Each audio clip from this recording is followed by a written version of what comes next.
Howdy fellas, these are my first thoughts of Supergirl. I've got to be honest, it's not a high point for the two-movie DCU. Is it really that bad? Yes and no, if I'm being completely honest with you. But just before we get into that, if you haven't seen my previous videos, they're in the description, and I've got a Joker full review breakdown coming out very soon, so watch out for that if you're interested. I'm not going to do a full review of this, same as Mandalorian and Grogu. It's not the kind of film that needs a full breakdown, and it's not good enough to deserve the effort. So at the end of this video, you will see the full review breakdown as opposed to just the final number. Now, I think that the movie is extremely mid. It's in fact the most mid I've ever rated a movie in my life. I heard before watching it that some people have said that it's awful, it's really bad, it sucks, and some people said that it's like very Phase 1 Marvel coded, like it's not good, but it's not bad. It's like, you know, the Thor, the Incredible Hulk, the whatever else, where like it'll expand into better things, but it's the forgettable villain, it's the side characters that suck, it's, you know, that whole thing. And to be honest, I'm a combined opinion of both sides. I think the story is like barely even about Supergirl, it's about someone else, but Supergirl's there. The villain is so forgettable, it's crazy.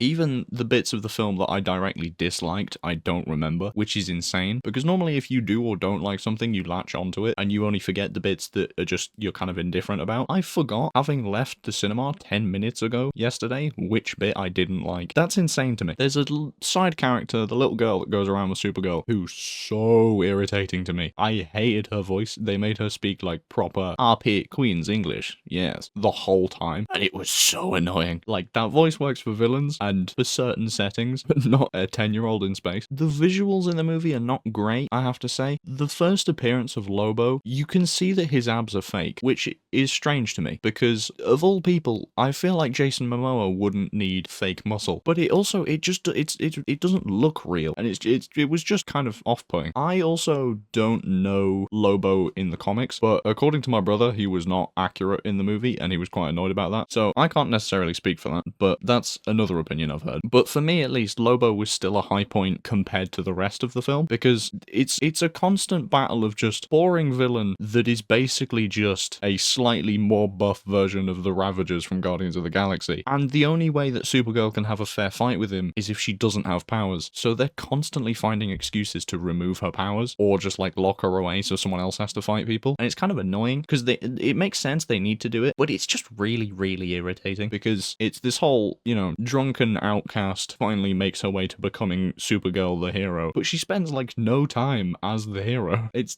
just slightly annoying. And also the choices of music throughout the movie are questionable at best, I have to say. There's bits of the stereotypical fighting music that kind of works, and then one thing that you probably heard, because it's quite a big talking point of the film, is the stereotypical final fight, taking out the villain, whatever, has such a horrible music choice with it, because for some reason, James Gunn's only actual intervention into this movie was insisting on a cover of Jimmy Eats World's The Middle. It's one of the covers that they seem to always do for movies that are a bit more serious, where it's like, it's a woman singing it instead of a man, and it's slightly slowed down, and it's a bit more kind of, it's a bit more sad, it's a bit more melancholy. It's just, it's really questionable, because it doesn't fit the theme of the fight, or the pace of the fight, or the mood of the fight, like, at all. It's a weird, slow, sad version of a like jumpy, happy kind of quick song over a final fight scene that's meant to be like, you know, really powerful and all this. It just doesn't work. However, I will defend James Gunn, as in, as much as, yes, he advertised this movie by going, I was given the script and it's really good and it's like a high point of the movie, which it isn't, by the way, and he put that song in, it was still written by someone else and directed by someone else and designed by someone else. So yeah, he like oversaw it, but I'm not gonna go and just kind of boot him down for it, because it's not entirely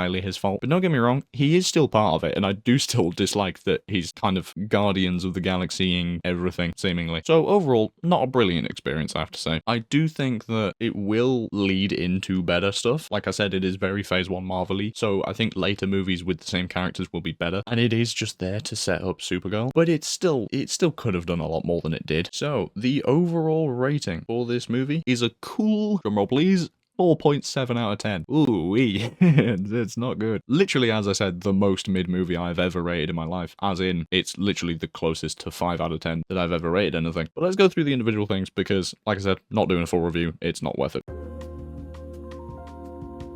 Story and plot, 5 out of 10. It's just really, really mid. There's nothing especially good or especially bad, it's just kind of there. They also made Supergirl slightly inaccurate because they made it so that she's not older than Superman but looks younger because she was in stasis. They made it so she actually is younger than Superman, which is, if we're being honest, not that important of a detail. It's just one of the only things I know about Kara's actual storyline, so that just slightly annoyed me at the time. Writing and dialogue, 6 out of 10. It is one of 3 actually positive ratings on these 7 steps. There were just a couple of lines that made me chuckle. That was it, really. Like, the kind of just, not, the kind of lines where you don't actually laugh, you just kind of breathe out a bit. Characters and acting, 2. It was not a high point. It all comes from supposedly Lobo inaccurate, Supergirl slightly inaccurate. Millie Alcock did her best with what she was given, but she was not given a lot. So as much as her acting was solid, the character just didn't really provide a lot. And the villain, forgettable, and I personally absolutely hate the little side character girl that goes around with her everywhere. So not a high rating. Cinematography and visuals, 4.5. It was really, really, really mid and dark and brown the whole movie. I only found out after watching, but luckily before I rated it, that the comic that it's based off, Woman of Tomorrow, is so colourful and is praised for its artistic abilities. And then they looked at all these beautiful pieces of art and all these colours and all these bright drawings and went, does it come in brown? Just a bit of a weird choice. Also, Jason Momoa's bad abs. There was some cool stuff, like laser eyes looked really cool, the X-ray vision was blue, which I wasn't sure on at the time, but it is good. But then there's also like bad green screens and stuff like that, so it just, yeah. The bad slightly outweighs the good. Sound and music, 3. It was really, really mid, just a flat 5 for the whole movie, and then the cover of the middle at the end was horrible, so that on its own drops it from a 5 to a 3 for me. Flow and runtime, the easiest score to get a high score on, 8.5. There was one thing that was really rushed, and that was the thing that I was referencing before when I said that just after I came out of the cinema, I couldn't even remember what it was. That's how forgettable this movie is, but 8.5. Emotion and engagement, I was not emotional at all. The whole storyline by the trailer hinges on Supergirl saving Krypto, right? Which you would think is sad. Nah.